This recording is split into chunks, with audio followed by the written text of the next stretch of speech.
우리가 읽은 말씀은 성령의 9가지 열매로 유명한 말씀입니다. 이 9가지라고 하는 것들은 정말 9가지밖에 없어서라고 하는 의미보다는 강조한 거죠. 이것이 우리의 삶에 또는 우리의 믿음에 9가지가 다 주렁주렁 맺혀져 된다는 것이 아니라 믿음의 공동체인 교회가 이러한 열매들이 풍성해야 한다라는 것을 강조하고 있고, 또한 이 성령의 열매와 반대가 되는 함께할 수 없는 것들을 욕망이라고 하는 단어로 설명을 하고 있습니다. 우리는 지금 자본주의라고 말하는 자본주의 사회 속에서 자본주의 제도 가운데 살아가고 있습니다. 이 자본주의 원리는 욕망을 충족하는 것이고 그 신은 우리의 배가 될 것입니다. 하지만 그리스도인이라고 할 때 성경은 우리에게 욕망을 채우는 것이 아니라 하나님의 뜻을 이루는, 또 다른 표현으로 하면 성령에 따라 사는 삶이라고 강조하고 있습니다. 이 두 개는 함께 할 수 없다고 말합니다. 그래서 우리는 욕망을 따르는 삶을 살 것인지 아니면 성령을 따르는 삶을 살고 있는지를 늘 점검하고 보라고 말합니다. 이기적인 욕심 또는 욕망은 하나님이 주신 본래의 모습이 아닙니다. 하나님과 함께하는, 그리고 하나님이 기뻐하시는 삶은 욕망대로 살아가는 삶이 아니었다는 겁니다. 그런데 사탄을 따르면서 또는 사탄의 뜻을 쫓으면서 발생하게 되는 것이 욕망 또는 유혹이라고 하는 삶이 시작이 됩니다. 하나님을 떠난 본성을 따르는 삶은 이 불안을 잊기 위해서 감각적 쾌락에 매달리는 질병이라고도 말을 합니다. 그래서 금욕이라고 하는 말은 욕망을 금지한다 또는 절제한다라고 하는 표현인데, 우리가 흔히 말하는 도박이나 알코올이나 게임이나 성착취 등에는 이 바로 중독이라고 하는 것이 따라갑니다. 욕망의 무서움을 이 중독이라고 하는 말, 그러니까 때려야 뗄 수 없는 여기에 함몰되어 살아가는 삶, 이것을 중독이라고 말합니다. 이것이 나의 전부인 삶, 이것을 중독이라고 말하고, 이 중독은 우리의 인생을 망치게 되기 때문에 반드시 고쳐야 될 질병으로 설명을 합니다. 그래서 어떤 이들은 이 금욕적인 삶, 이 땅에서 금욕적인 삶을 강조하기도 합니다. 그래서 이러한 질문들을 합니다. 하나님의 주신 복을 즐기는 것이 죄가 되나요? 왜 굳이 금욕을 해야 되는가요? 라고 질문하기까지 합니다. 그래서 어떤 분들은 팔을 10년간 들고 있거나 또는 어떠한 것을 먹지 않거나 내 나름대로의 금욕이라고 하는 기준을 세워서 마치 이러한 고행이나 몸을 학대하면 내가 거룩한 삶을 살 수 있을 것이다 라고 생각하고 이를 행하는 이들도 있습니다. 성경에서 말하는 금욕이란 극도의 자기 억압이 아니라 영적인 삶을 위해서 세상의 쾌락이나 물질의 만족을 스스로 절제하는 삶을 강조하고 있습니다. 우리는 어제 가난의 영성에 대해서, 가난한 것이 왜 우리의 거룩함이나 영성에 유익한가에 대해서 나누었습니다. 오늘은 금욕에 대한 영성을 함께 나누고자 합니다. 도둑이 나는 더 이상 도둑이 아니야 라고 말을 할 때는 말뿐만이 아니라 그가 더 이상 도둑질을 안 할 때, 이 도둑질과 전혀 무관한 삶을 살아갈 때, 특히 그가 도둑과 반대되는 다른 사람을 돕고 다른 사람을 위해 헌신하는 삶을 살 때 그는 더 이상 도둑이 아니라고 말합니다. 그러면 우리가 그리스도인이라고 말할 때 어떻게 그리스도인을 규정하느냐? 세상과 다른, 세상은 이 쾌락이나 또는 욕망을 향해서 달려갑니다. 그런데 그리스도인은 이 세상적인 쾌락이나 욕망을 위해서 달려가는 삶이 아니라 단순히 이것을 끊고자 조절하고자 절제하는 삶이 아니라 이것과 반대되는 삶을 살아갈 때, 다시 말하면 성령의 열매를 맺고 살아갈 때 그는 그리스도인이라고 하는 이름이 붙더라는 겁니다. 우리가 잘 아는 사도행전에서 드디어 저를 그리스도인이라 부르는 내용이 등장합니다. 전혀 그들이 믿는다는 걸 모르는 건 아닙니다. 그들이 예수라고 하는 그를 믿고 또 그가 가르친 내용대로 살아간다 모르지 않습니다. 목숨을 걸고 그렇게 믿었으니까. 그런데 어느 정도에 이르자 저들을 향해서 그리스도인이라고 하는 이름이 붙여지기 시작했어요. 그리고 나서 그 뒤부터는 이러한 모습, 예수님을 믿고 그 믿음에 합당한 삶을 살아가는 사람들에게 붙여진 새로운 이름이 그리스도인이 된 겁니다. 그런데 이 그리스도인을 우리가 말씀드린 것처럼 적당히 세상과 발맞추어 살아가는 사람이 아니라 세상과 또 다른 예수 그리스도를 믿는 자로서의 합당한 삶을 살아갈 때 그리스도인이라고 불렀던 것처럼 예수님께서 나를 본받으라고 말씀하셨다는 겁니다. 그래서 그리스도인이란 이 세상에 발맞추어 살아가는 사람이 아니라 예수 그리스도를 따라가고 예수 그리스도를 본받는 자의 삶, 바로 그 삶을 살아가는 사람들을 그리스도인이라고 우리는 부를 수 있습니다. 예수님은 이 땅에 사시면서 죄인들과 함께하는 삶을 살았다고 말을 합니다. 이것은 죄인들과만 함께하는 삶이 아니라 그들에게도 사람들이 무시하고 사람들이 죄인으로 여겨왔던 그들에게까지도 예수님은 함께 하셨고 그들과 식탁을 나누셨습니다. 그러나 예수님이 스스로 말씀하시기를 또 제자들도 그러한 삶을 본받아야 한다 하시면서 예수님은 머리 둘 곳이 없다 그랬어요. 이 말은 머리 둘 자리가 없다는 게 아니라 내 것이 없다는 겁니다. 머리 둘 곳이라고 하는 것은 잠자리를 말합니다. 머리를 대고 잠을 잘 수 있는 공간인데 예수님은 나의 공간 자체, 내 것이라고 하는 소유의 공간이 없었다는 겁니다. 그리고 또한 재산도 없었어요. 아무것도 가지고 있지 않았어요. 물질이라고 하는 것을 물론 예수님은 하나님이시니까 그것이 필요하지 않을 수 있어요. 그럴지라도 인간으로 오셔서 예수님은 줄이신지라라고 하는 표현들도 들어있고 피곤하셔서라고 하는 표현도 들어있어요. 우리가 이것을 다 이해할 수는 없습니다. 예수님은 인간이시지만 하나님이셨기 때문에 우리가 그것을 다 이해할 수는 없습니다. 그런 경험을 누구도 갖고 있지 않고요. 그럴지라도 성경은 의도적일 수도 있겠지만 예수님이 피곤하시고 예수님이 줄이시고 하는 이러한 부분도 함께 기록하고 있는 것을 볼 때에 예수님은 우리가 느낄 수 있는 힘들다 또는 배고프다라는 것도 느끼셨던 것 같아요.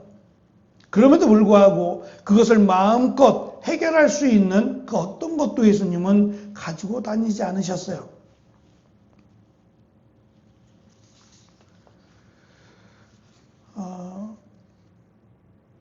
아마 이런 경험들 한두 번쯤 있으셨으리라고 생각합니다. 바쁘게 살아가다 보면 또는 때를 놓쳐서 내가 식사의 때를 놓치고 어쩔 수 없이 일에 집중해야 될 때 이것을 끝내고 나중에 식사하지라고 하는 그런 상황이 주어졌을 때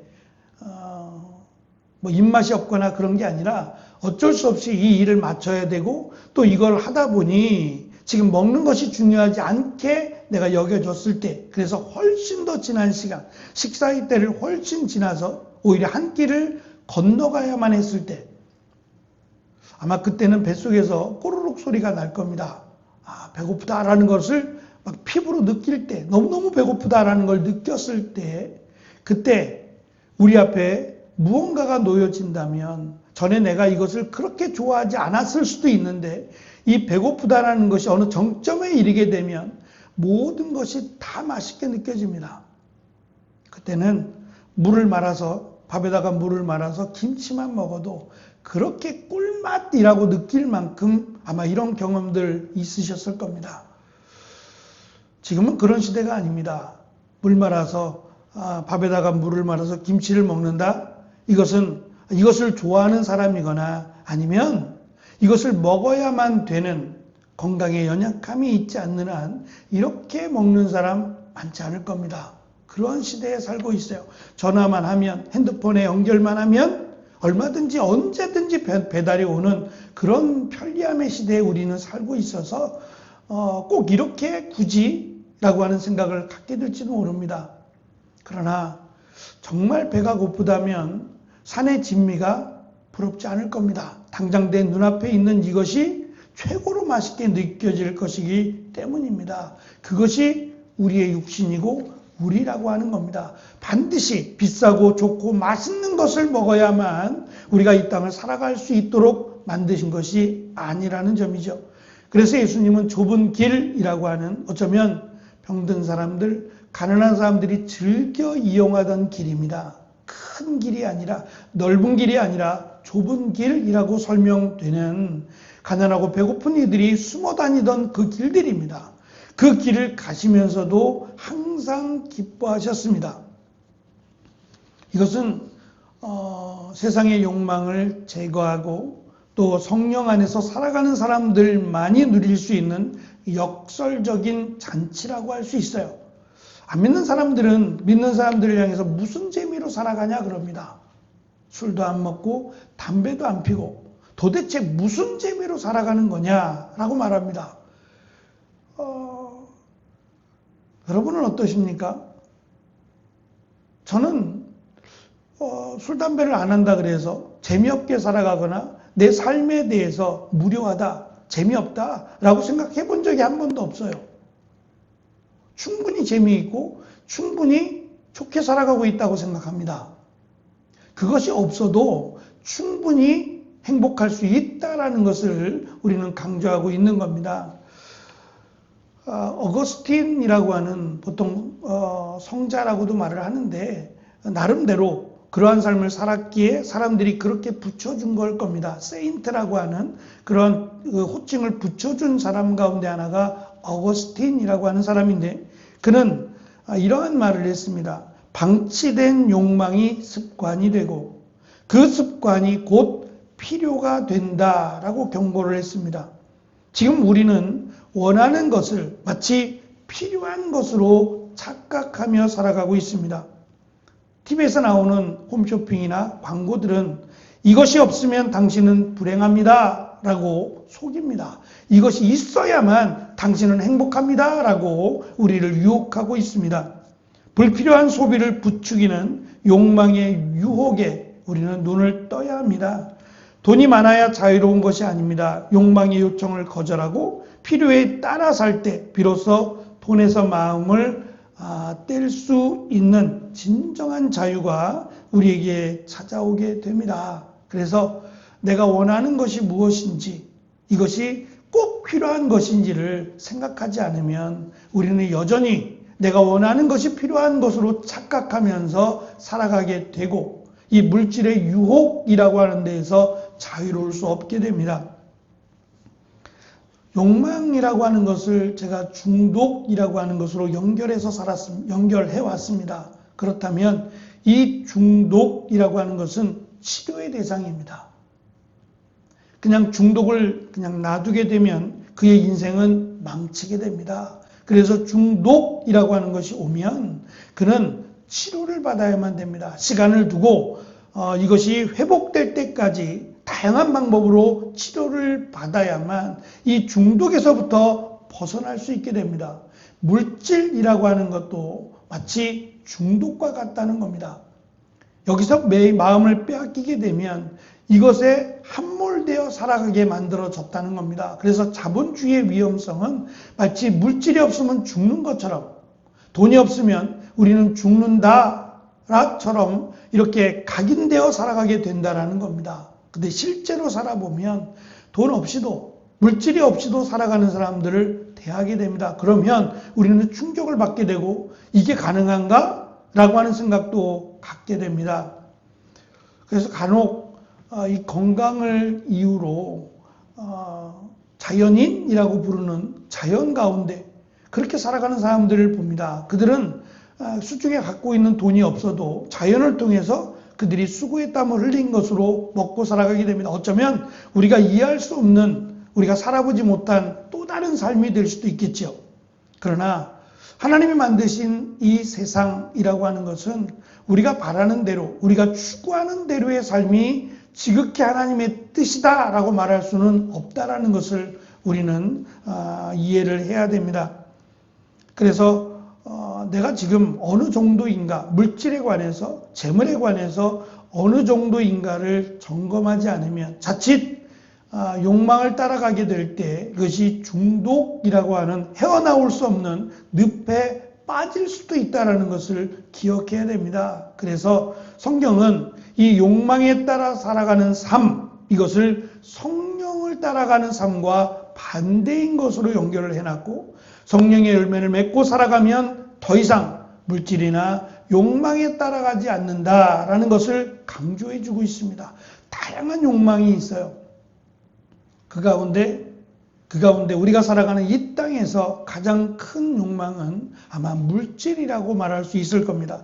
이것을 절제하지 않으면, 이것을 우리가 단호하게 선을 긋지 않으면 부자가 된다고 할지라도 이 부자가 의로운 부자가 되기에는 너무 어려워질 수 있고, 특히 앞에서 제가 말씀드린 것처럼 착한 부자가 되자라고 하는 또 다른 변론에 이르게 되기도 합니다. 하나님이 원하시는 것은 착한 부자가 아니라 의로운 부자입니다. 그 의로운 부자란 결국 예수님을 따라가는 부자라고 말할 수 있을 것이며, 그것은 결국 물질에 매인 삶이 아니라 오히려 물질을 통해서 하나님을 기쁘시게 하는 삶이라고 우리는 말할 수 있을 겁니다.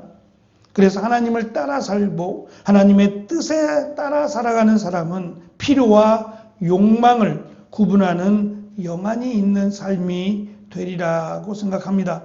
이번 한 주 내 삶의 과잉이라고 하는 것들을 덜어내고 자족의 기쁨을 배우는 그런 은혜가 있으셨기를 바랍니다.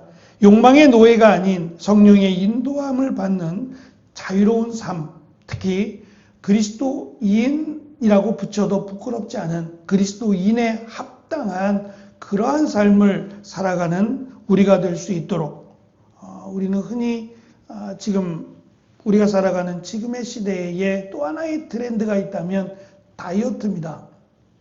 너무 많이 먹는 거죠. 너무 잘 먹는 겁니다. 그래서 문제가 발생을 하니 다이어트를 하자라고 말들을 합니다. 이것이 건강하기 때문이기도 하죠. 단순한 다이어트가 아니라 건강을 위한, 또 나의 삶에 또 만족을 향한 또 다른 방법이 다이어트입니다. 먹지 못하는 사람들이 볼 때는, 배고픈 사람들이 볼 때는 전혀 어울리지 않는 그런 트렌드가 될 겁니다. 하지만 이 다이어트를 통해서 나를 건강하게 할 수 있다면 아무리 먹고 싶어도 절제할 것이고, 또 맛있고 영양가가 높은 음식보다는 그렇지 못한, 오히려 반대되는 그런 음식을 선호하게 되는 것처럼, 내가 그리스도인이라면 이제는 세상에 바라고 추구하는 이런 물질관이 아니라 성경에서 우리에게 가르쳐주는 이러한 물질관으로 어떠한 경우 가난해도 부자가 되어도 얼마든지 하나님을 기쁘시게 하고 또 이 땅을 자유롭게 하나님의 나라를 소망하며 살아갈 수 있는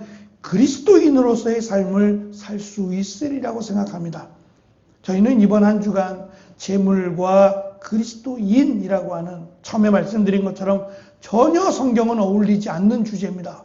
재물과 그리스도인은 맞지 않습니다.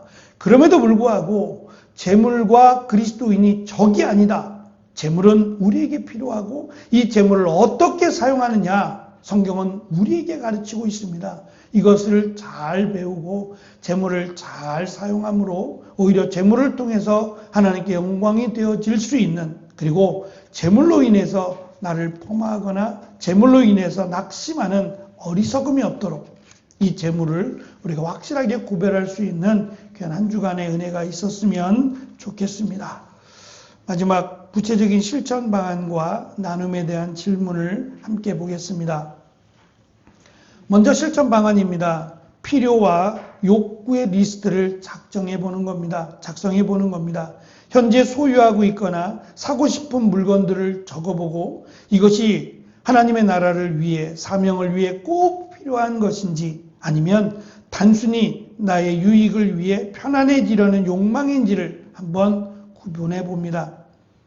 두 번째, 상업 광고와 거리를 두는 겁니다. 욕망을 필요로 착각하게 만드는 상업적인 광고에 시간을 줄이고 광고의 유혹이 올 때마다 이것이 나에게 정말 필요한 것인가를 자문해 봅니다. 세 번째, 절제 훈련을 실천하는 겁니다. 식욕이나 수면욕이나 소비욕 중에서 내가 가장 통제하기 힘든 부분이 무엇인지 이번 한 주 동안 구체적으로 내가 무엇을 절제해야 할지를 한번 목표를 세워보고 실천하도록 노력해 봅니다. 스스로 질문을 해봅니다. 내가 꼭 필요하다고 여겼던 물건 중 사실은 지금 방치되어 있는 것은 없는지, 또 방치된 욕망이 습관이 되어버린 것은 무엇인지, 내가 이것에 마음을 빼앗기는 것이 혹시 있는지를 한번 스스로 점검하고 묵상해 봅니다. 두 번째, 예수님이 좁은 길을 가시면서도 항상 기뻐하셨던 것처럼 신앙을 위해 내가 무언가를 절제했을 때 오히려 내면의 기쁨이 생긴 경험은 있는지 한번 적어보기를 바랍니다. 마지막, 자본주의가 부추기는 욕망 충족의 삶과 하나님의 말씀이 강조하는 하나님의 뜻 실현 사이에서 갈등했던 사례는 없는지, 둘 중에 하나, 내가 하나님의 영광을 위해서 아니면 나의 만족을 위해서 혹시 갈등한 적은 없는가 스스로 한번 점검하고 기록해 보면서 두 가지를 병행할 수 없습니다. 하나님을 섬기느냐, 재물을 섬기느냐, 둘 중에 하나를 성경은 강조합니다. 함께 할 수 없습니다. 1번, 2번이 아니라 하나만을 선택하라고 우리에게 강조하고 있습니다. 이 강조 앞에서 주저함이 없는, 주저함 없이 무조건 하나님의 뜻을 선택할 수 있는 그리스도인다운 한 해를 살아가는 저와 여러분이 되기를 간절히 축원합니다. 기도하겠습니다.